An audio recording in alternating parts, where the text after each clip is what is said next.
Three Russians, an Italian Colombian, a Frenchman and a Chinese are making final preparations before spending 520 days inside a mock spaceship. The Mars 500 mission at Moscow's Institute of Biomedical Problems will test the psychological and physical effects of long-term isolation on humans. The crew's commander, engineer Alexei Sityev, looks at the 3 square meters that will be his personal space. This phone will work only for 11 days when we're near the Earth, but it will be switched off later. Sityev is a newlywed. He says leaving his wife is just one of the difficulties he's preparing for. I think the most difficult thing will be to be separated from the people that I'm used to and leaving behind some of the habits. All our activity will be directed towards a certain goal. I won't see sunsets, sunrises, won't feel rain for 18 months. That will be hard.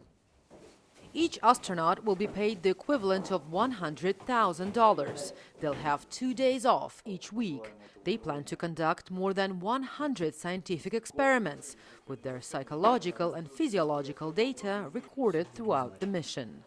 After 250 days, 3 of the astronauts will simulate landing on the red planet. The other 3 will wait for them in the mock spacecraft for a month. All communication with Earth will be via email and will have as much as a 40-minute delay, like on a real Mars mission. Alexander Suvorov is a physician. He and other scientists will monitor the astronauts. This experiment is unique because 6 people will be isolated for a long period of time and will work autonomously. They will have to make decisions on their own and only then report to the Earth. And the Earth will tell them whether they did the right thing or not. He says the experiment will pave the way for a real Mars expedition later this century. We're going to determine how much food and other products of daily use are needed, whether an international crew is compatible, how people of different cultures, of different training can find common language and work on performing their tasks.